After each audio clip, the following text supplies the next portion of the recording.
Aloha kako inohoa. Thanks for coming back to the channel. If you're new, please like and subscribe. And if you're new and you're coming into this video, this is part 2 of a multi-part series that I'm doing on skills for a new shooter, taking people who are at the very bottom of the basics, super green, just purchased a handgun, never really held one, never really interacted with one, all the way up to the more advanced things. So we did firearm safety in part 1, which was real lengthy, but you can't skimp on safety. It's super important. So watch that first video, that first part, firearm safety, and also how to clear your firearm, because that was important. But now we're here to part 2, which is get to know your firearm, get comfortable handling it, and know your controls. So there's all kinds of different firearms out there. So what I'll tell you folks is definitely read your manual. That's really important, especially with a firearm, because they're not cheap. Well, some of them are cheap. You kind of want to stay away from those, but you know, you invest a lot of money in them, and they're tools that you use to protect yourself or feed your family. They have important purposes, so take care of them. Read your manual, get to know your firearm, and they're all different. Okay, a Glock, a Beretta, and a 1911, which I have here, or a SIG 1911, they're all different semi-automatic firearms. They operate differently, they have different controls. So get to know your firearm by reading the manual. Take the time to read the manual. The manual will tell you how to clean it. It'll tell you what kind of ammunition you can use. So I know it sounds like pretty common sense, and I've said it a bunch and I'm redundant, but read your manual. Okay, know your firearm. The next thing is get comfortable with your firearm, and what I mean by that is like handle it. Set yourself in an environment that's safe, an environment that's controlled, depending on how you live. If you live with somebody who, you know, if you guys are all into firearms the same, maybe you can do it in your house. Maybe, you know, everybody feels different about firearms, and we got to respect that and conduct ourselves in a way that we can facilitate maybe later on talking about and being more accepting of firearms. But you got to understand that there's lots of feelings towards firearms, and you can't like push it on anybody. It doesn't work like that. So respect your household, respect to it. Yeah, just do it the right way with aloha. But yeah, so make sure you know your firearm is safe, following our safety rules. Keep your firearm pointed in the safe direction, finger off the trigger with our firearm unloaded and safe, and just take time to get to know it, to handle it. If you watch anybody who uses a tool well, like a chefs, you know, they're over there chopping, and they chop it super fast, and they don't chop their fingers off somehow, but it's because they're proficient in their tool. They handle it all the time.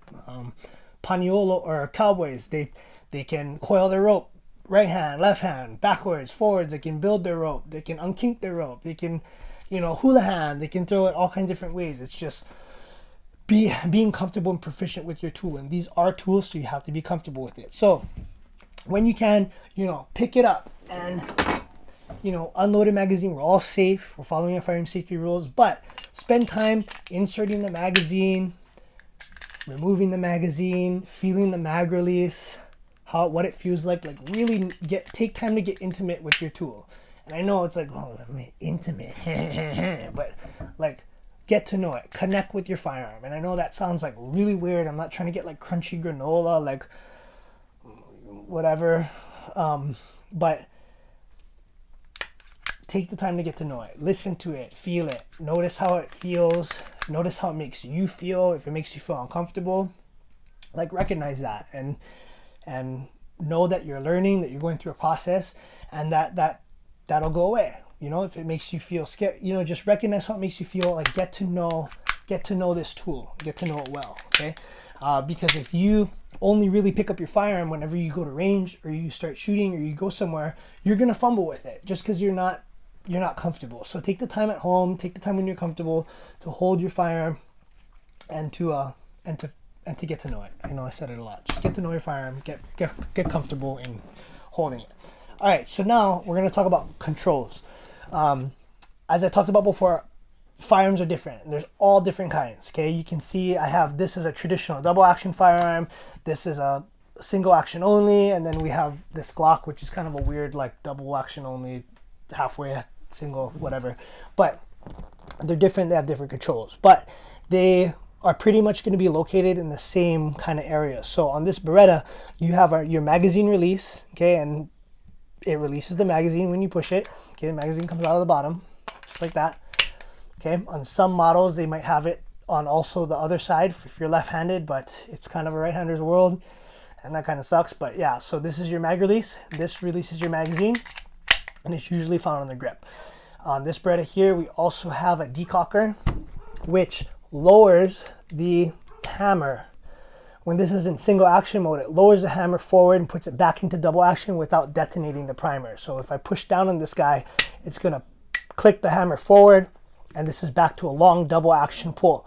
On most Berettas, this is also a safety, but I have this is a decocker only. So this is where the safety is located on this firearm. On the 1911, the safety is located here. It's a thumb safety. You can see here. Okay, thumb safety. There's also a grip safety. Okay, mag release. But keep in mind that the safety is a mechanical device and it can fail. Do not like depend on your safety. Depend on your safety rules. Firearm in a safe direction. Finger off the trigger until you're ready to fire. Your mind, your body, that's your safety. Okay, how you conduct yourself is your safety. This mechanical device here, something could go wrong. So don't ever count on like, oh, well, the safety's on and it's all good. No, always, always, always follow your firearm safety rules. Always. Okay, no exception, ever. Yeah, so there's the controls on this guy. And then when we go to the Glock,